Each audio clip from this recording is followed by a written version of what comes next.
en cherchant dans des documents d'archives, à la mairie, à la Société archéologique de Lavore, bénéficiant des recherches de M. et Mme Reynaud d'Avezac et de documents appartenant à M. et Mme Capsal, ou dans les souvenirs des anciens, on peut d'ores et déjà établir quelques chemins qui ont marqué l'histoire ou les histoires du village de la Cougotte-Cadoul. On sait qu'à l'origine existent deux communautés bien distinctes, celle d'Avezac, avec son château du XIIe siècle et son église Saint-Laurent,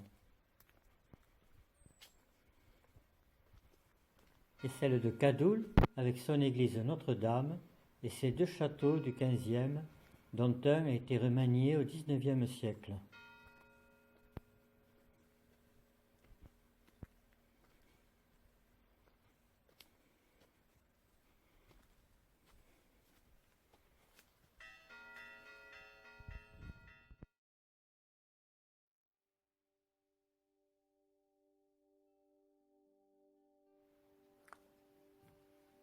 Avezac.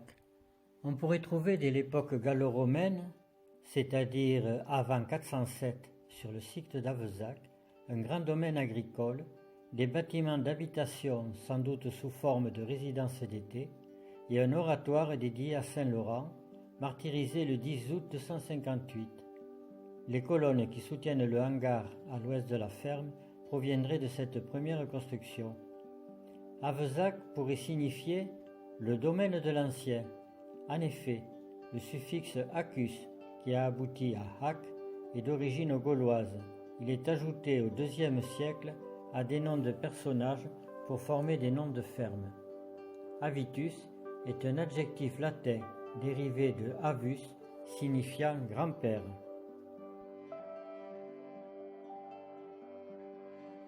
Cadoul. L'abbé Druillet, ancien et dernier curé du village, ayant retrouvé dans le jardin du presbytère, l'actuelle mairie, les vestiges d'une ancienne villa romaine, pièces et tuiles, décida d'approfondir ses recherches. La villa aurait été occupée par un certain Catulus, Catulus étant un nom originaire de Vérone en Italie. Catulus, devenu Cadolus, a donné Cadoul. Le terme de l'acougotte viendrait de l'occitan cagotte, qui signifie nuque.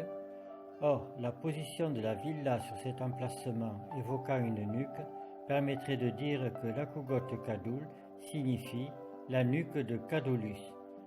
D'ailleurs, on retrouve au village une ferme du nom de l'acougotte.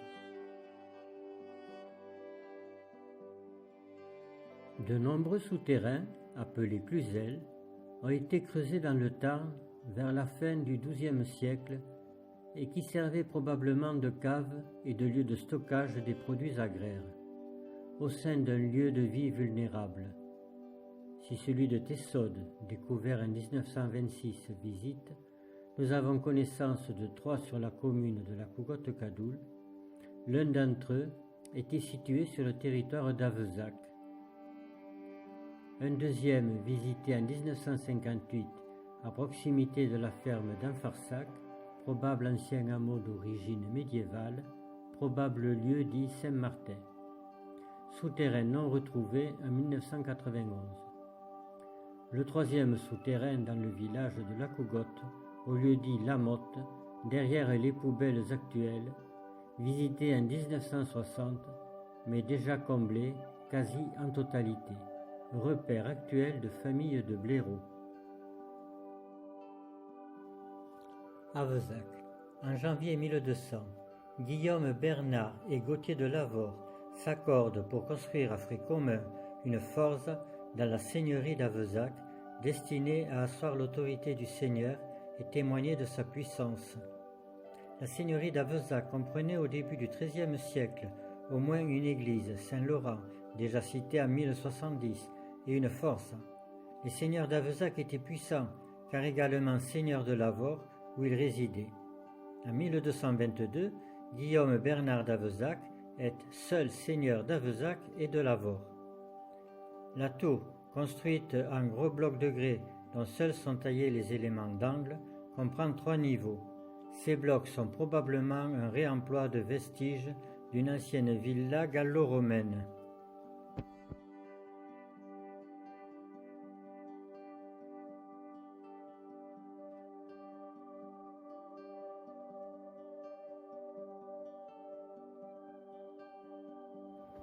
L'actuel château de Gréoux a pris la succession d'un château détruit durant les guerres de religion. Dans son état actuel, il se présente comme un corps de logis flanqué sur sa façade principale de 2 tours crénelées. Gréoux est une curieuse et séduisante invention du XIXe siècle. Le comble du logis principal affecte la forme d'un toit en carène surmonté d'un clocheton aux allures de cénotaphe. En 1554, le livre de raison du château de Gréoux fait mention de l'acquisition d'une petite métairie située à Greusse et appelée à Bonnefille, rebaptisée dès lors l'Anglade. Il y avait une tuilerie.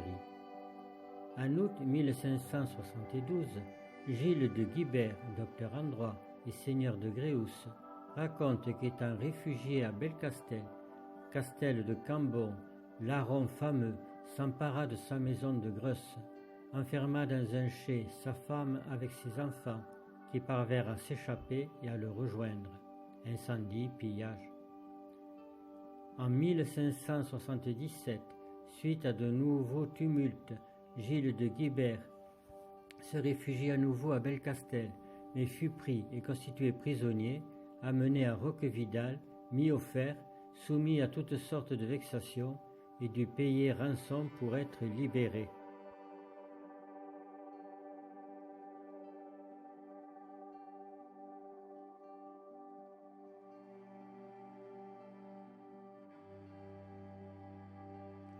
Le château de Bellaval, au sud du village, fut remanié sous Louis XIII. On trouve notamment une tour carrée et une tour cylindrique. Les grandes fenêtres à encadrement de pierre remontent au moins au XVIIIe siècle, si l'on en croit leur robuste appareil de pierre.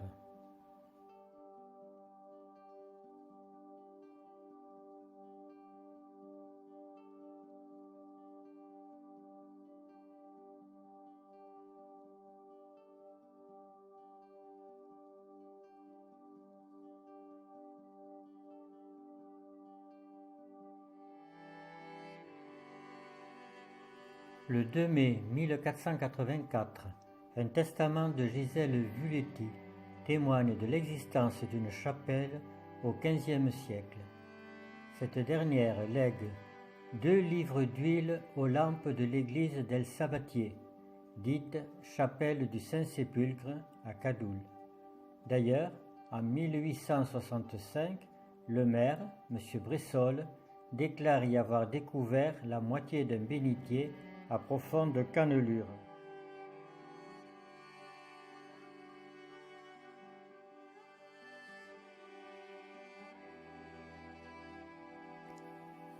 En 1790, on parle des communautés francophones de Lacougotte-Cadoul et Avezac. En l'an 3, les 2 communautés sont séparées.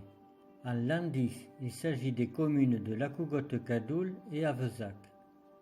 Le village actuel, d'une superficie d'environ 9 km², va naître au moment de la Révolution française sous le nom de Cadoul-Avezac dans l'arrêté du 7 Brumaire en 10, c'est-à-dire le 29 octobre 1801, pour prendre officiellement son identité par ordonnance de Charles X le 19 juillet 1826. Son nom devient définitivement Lacougotte-Cadoul. En 1830, l'ancien cimetière d'Avezac est désaffecté et vendu à Pierre Rillac, le produit de la vente met en projet la construction d'un presbytère.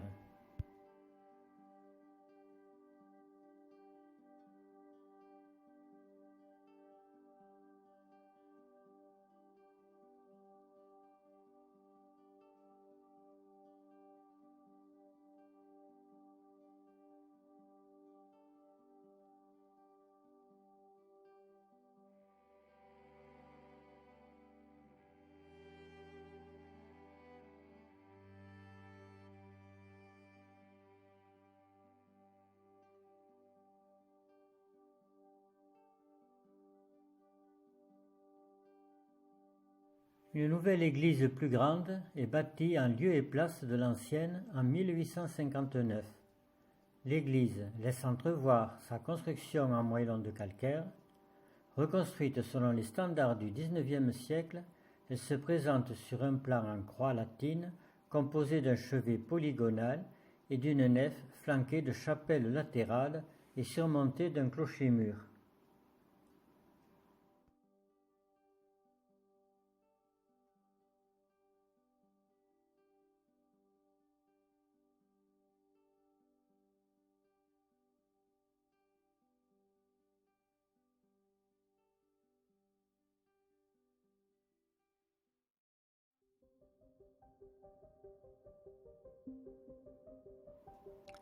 Le 15 août 1859, l'église est ornée d'un immense tableau.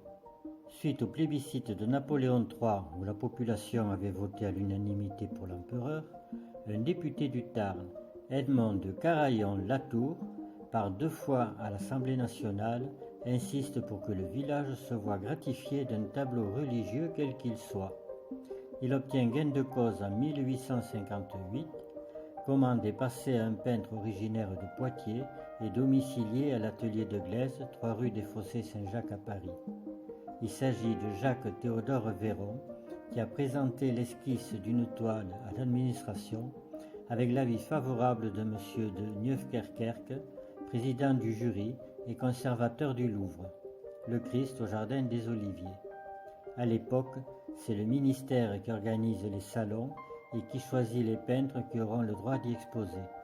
Véron n'est jamais accepté au salon, il va se battre avec l'aide de Viollet-le-Duc afin que soit créé un salon des refusés. En 1893, le clocher est rebâti.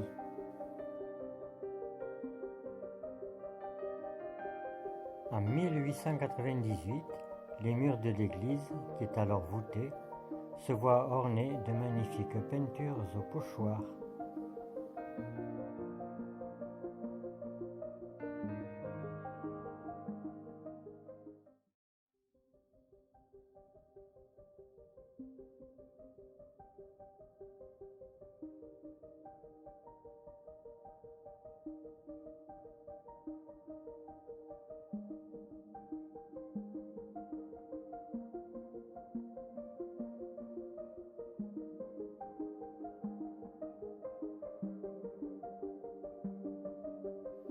Elle a à peu près cet aspect-là. Le cimetière placé au nord de l'église est à l'ombre et insalubre. Il est déplacé en 1940.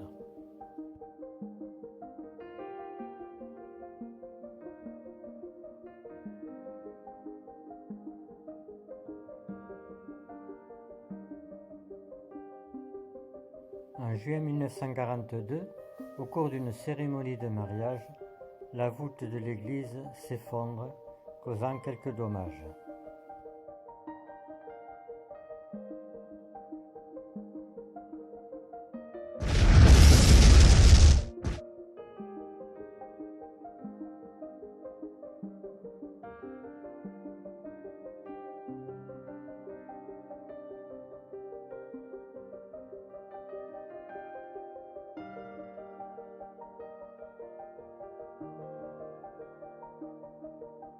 En 1946, la voûte est remplacée par un plafond plat, lequel plafond sera décoré en 1948 par un artiste local, Régis Vialaret, qui a représenté les épisodes de la vie de la Vierge.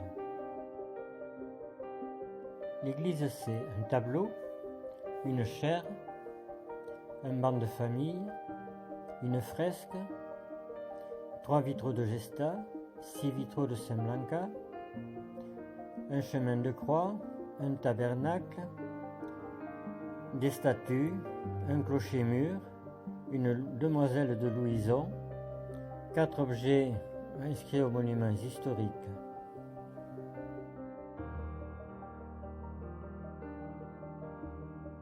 Inscrit aux monuments historiques, la chaire de prêche, le banc de famille,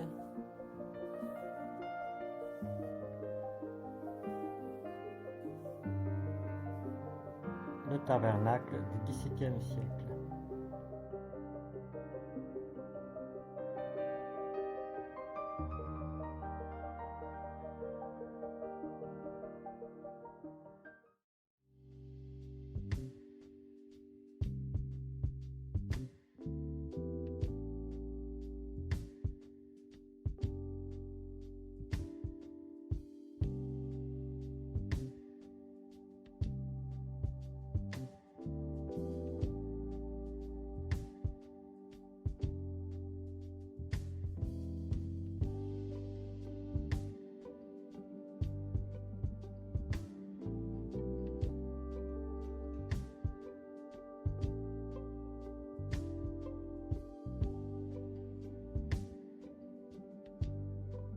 Avant les lois de Jules Ferry, une école existe au croisement de la route menant à la Sabatterie et du chemin communal. En 1876, une grande bâtisse est construite, avec appartements pour l'instituteur. Dégradée après 80 ans, une école provisoire est aménagée dans le bâtiment entre la D35 et la D40 durant les 2 ans de construction d'une nouvelle école.